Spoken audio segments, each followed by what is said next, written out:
আমরা ভারতীয় জনতা পার্টি উত্তর ত্রিপুরা জেলা কার্যালয়ে আমরা ত্রিপুরা প্রদেশের নির্দেশ মোতাবেক আজকে আমাদের সাংগঠনিক 10টা জেলার মধ্যে 8টা জেলাতে আমরা আপনারা অবগত আছেন গত 21 মে আমাদের ভারতবর্ষের সেনাবাহিনী কর্তৃক মাওবাদী ওয়ান্টেড যে সন্ত্রাসবাদী সমেত যে হত্যা করা হয়েছে ভারতবর্ষের কমিউনিস্ট পার্টি সিপিআইএম আমাদের রাজ্যের দীর্ঘদিনের যিনি মুখ্যমন্ত্রী ছিলেন, কমিউনিস্টের পলিট ব্যুরো ছিলেন উনি, মানিক সরকার দলীয় সাংগঠনিক বৈঠকে মাওবাদীদের কেন হত্যা করা হলো এবং ভারত সরকার ভারতের সেনাবাহিনীদের উপর যে ইনজাম লাগানোর চেষ্টা করেছেন, যেভাবে কটূক্তি করেছেন, সেটা থেকে 100% প্রমাণিত হয় যে ভারতবর্ষের সন্ত্রাসবাদের মূল মদতদাতা ভারতবর্ষের কমিউনিস্ট পার্টি। আজকে আমরা উত্তর ত্রিপুরা জেলা কার্যালয়ে এই ভারতবর্ষের কমিউনিস্ট যে দেশদ্রোহী এবং সন্ত্রাসবাদের মদতপুষ্ট তার উপর বিস্তারিত একটা সাংবাদিক সম্মেলন আয়োজন করা হয়েছে।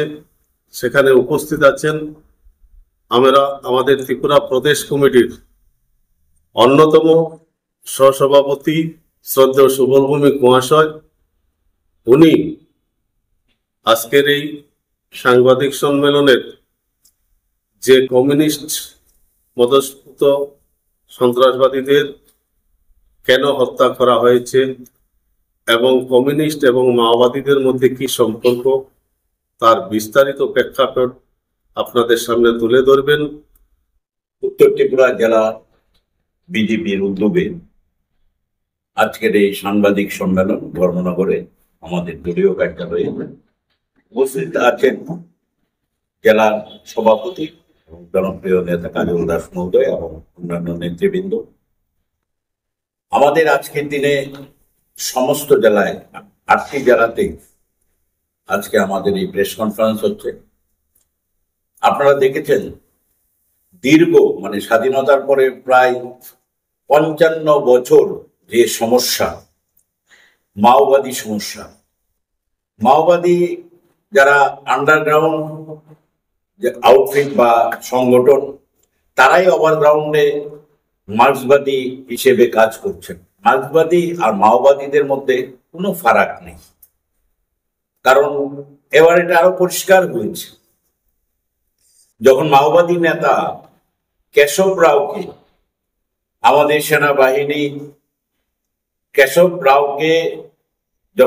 রাওয়ের হত্যা হয়েছে, নিহত হওয়ার পরেই সবচেয়ে বেশি প্রতিক্রিয়া দিয়েছেন পলিট ব্যুরো এবং আমাদের পলিট ব্যুরোর প্রাক্তন সদস্য তথা প্রাক্তন মুখ্যমন্ত্রী মানিক সরকার।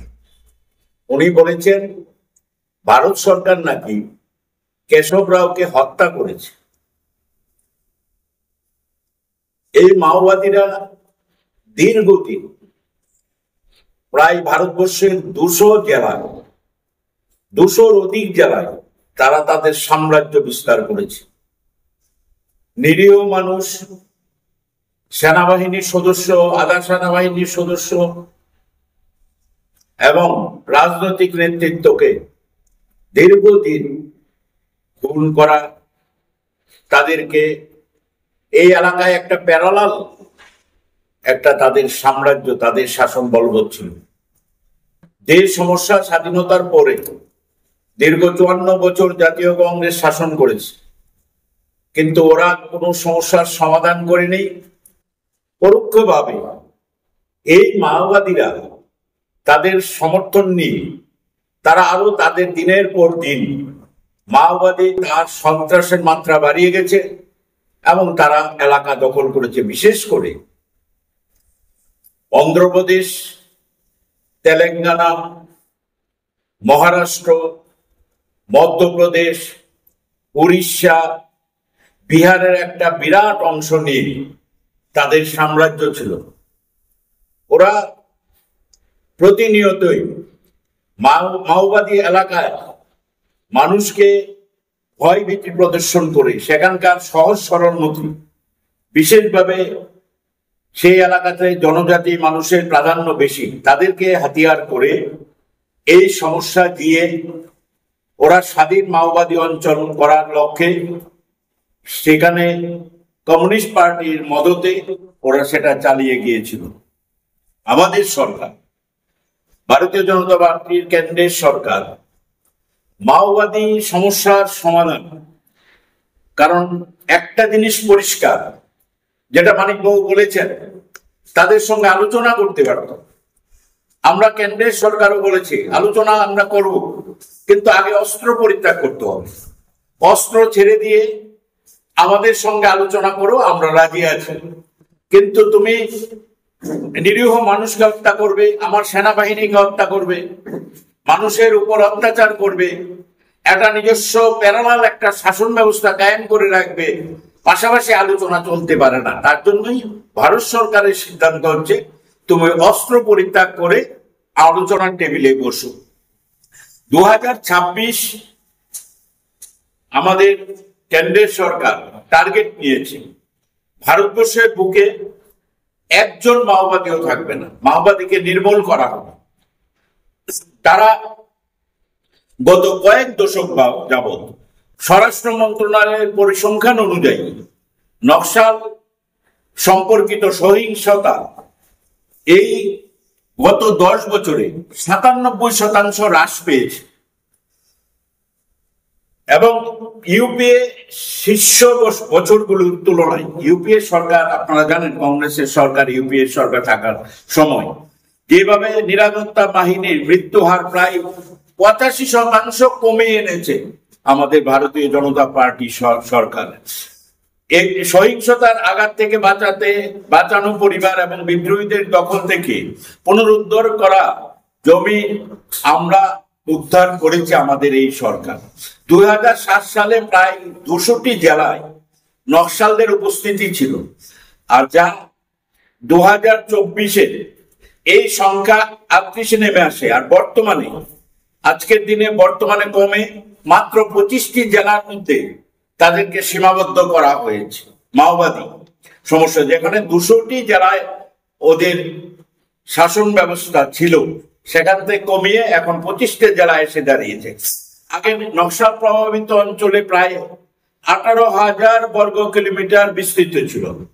ভারতবর্ষের 18,000 বর্গ কিলোমিটার, প্রায় 5টি রাজ্যের 18,000 বর্গ কিলোমিটার এলাকা নিয়ে মাওবাদীদের তাদের প্যারালাল যে সাম্রাজ্য বা ব্যবস্থা ছিল, যা এখন সংকুচিত হয়ে 4,200 কিলোমিটারের মধ্যে, 18,000 থেকে 4,000 আমাদের গত 10 বছরে ভারতীয় জনতা পার্টি সরকার। 2010 সালে নকশালরা শুধু এক বছরে 1,936টি সহিংস ঘটনা করেছিল।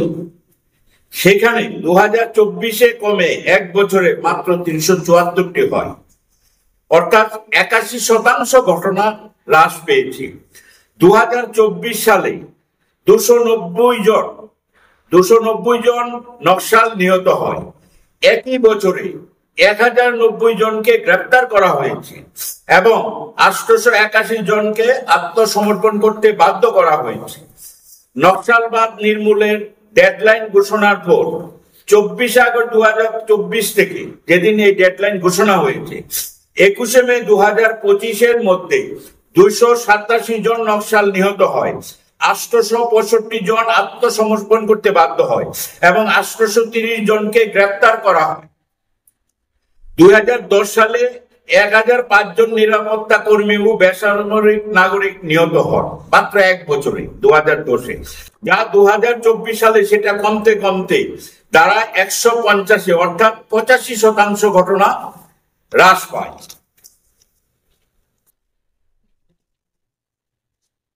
আমরা এই নকশালবাদী নেতা আপনারা জানেন কেশব রাও মোস্ট ওয়ান্টেড ছিলেন, যার হাতে ছত্তিশগড়, মহারাষ্ট্র, উড়িষ্যার বহু সাধারণ নাগরিক, নিরাপত্তা কর্মী ও রাজনৈতিক নেতা খুন হয়েছেন। 2010 সালে দান্তেওয়াড়াতে সিআরপিএফ এর 76 জন সৈনিককে ও এই মাওবাদী নেতার নেতৃত্বে নিহত হন। 76 জন আমাদের আধা সামরিক বাহিনীর সিআরপিএফ জওয়ানকে এই কেশব রাওর নেতৃত্বে সেদিন হত্যা করা হয়েছিল দান্তেওয়াড়াতে। ছত্তিশগড়ের জিরাম ঘাটিতে মাওবাদী আক্রমণে 27 জন নিরাপরাধ লোককে হত্যা করা হয়, যার মধ্যে একজন প্রাক্তন মন্ত্রী ও একজন কংগ্রেস নেতা ছিলেন। 2013 সালে ঝাড়খণ্ডের লাতিহারে মাওবাদী আক্রমণে নিহত সিআরপিএফ এর নিতর দেহে ফটো সেন্সিটিভ আইডির প্রবেশ করিয়ে এবং 2018-তে সুকমায় মধ্যপ্রদেশে অ্যাম্বুশে 9 জন নিরাপত্তা বাহিনীর সদস্য এবং 6 জন আহত হয়, নিরাপত্তা বাহিনীর সদস্য নিহত হয়। এটা 2018-তে। 2019 সালে গড়চিরোলিতে মাওবাদীদের ল্যান্ডমাইন বিস্ফোরণে 15 জন পুলিশ কর্মী নিহত হয়।